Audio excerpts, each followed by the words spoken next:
Can you think of a horror movie that would not be categorised as a Christian horror movie, but has a sense of God within it? Interesting question, isn't it? Let's think here. What about a film like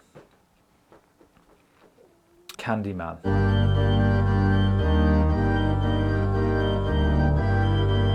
Which is about a black artist who is brutally murdered by a mob and tortured and so on, and then he comes back in a kind of legendary fashion on this deprived estate, Cabrini Green in America, and he comes back to haunt people who prey on him, and he lives in people's nightmares, really. Well, I think there's a sense of a wrong being done to somebody.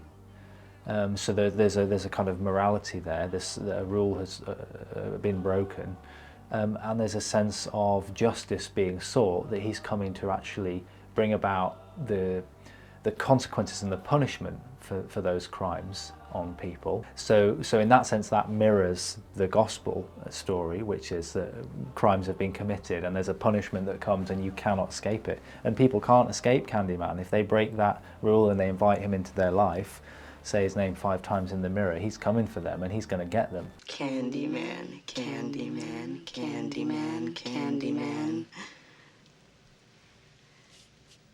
And you can't get out of it. And ultimately then, does the film provide a sense of salvation from that evil? What would you say? Yeah, I mean, I don't think it brings a sense of salvation from the evil, but I think it illuminates what evil is. Yeah. And I think that Candyman and the presence of the spirit of Candyman in the film, you know, who's kind of gone, you know, dark in a sense with what's happened to him, and you know, is operating almost from a demonic sort of space, mirrors a lot of Christian thinking. So he wants to be talked about. He doesn't want the faith of his congregation destroyed. Without these things, I am nothing. I am the writing on the wall. Your disbelief destroyed the faith of my congregation. Without them, I am nothing. I am the writing on the wall. Well, it's a bit like the Bible, isn't it? Faith of the congregation, the church, the power of the church. But turned on its head, it's the idea of, you know, evil wants its own sanctuary, wants to be remembered and talked about, to bring lovers close and to cling together. And some of the language is poetic and beautiful. Your death will be a tale to frighten children, to make lovers cling closer in their rapture. That actually, it's when you see evil, when you see people who are so far down a certain line of immorality, you know, and it's become so greedy and so corrupt and so perverse that you go, hang on, there's something there that I need to push back from. What do the good know, except what the bad teach them by their excesses?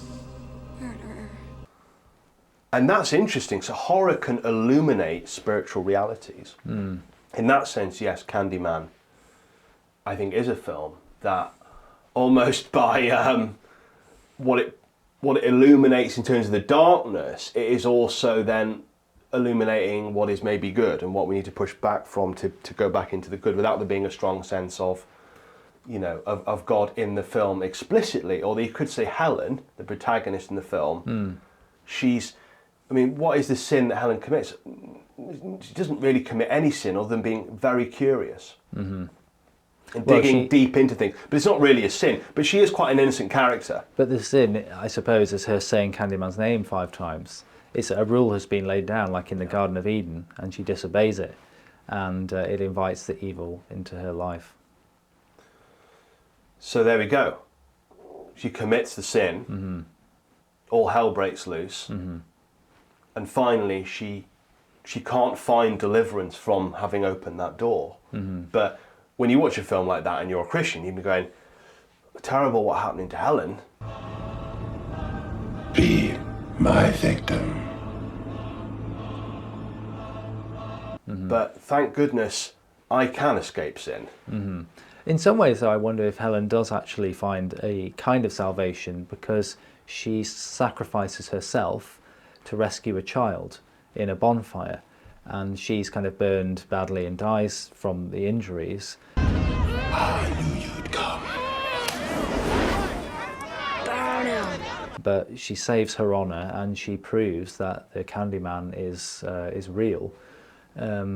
And yes, we know that in the sequels Helen comes back to haunt people, but again that's because of the injustices that are committed against her, that she's not treated humanely and people don't believe her that Candyman is real.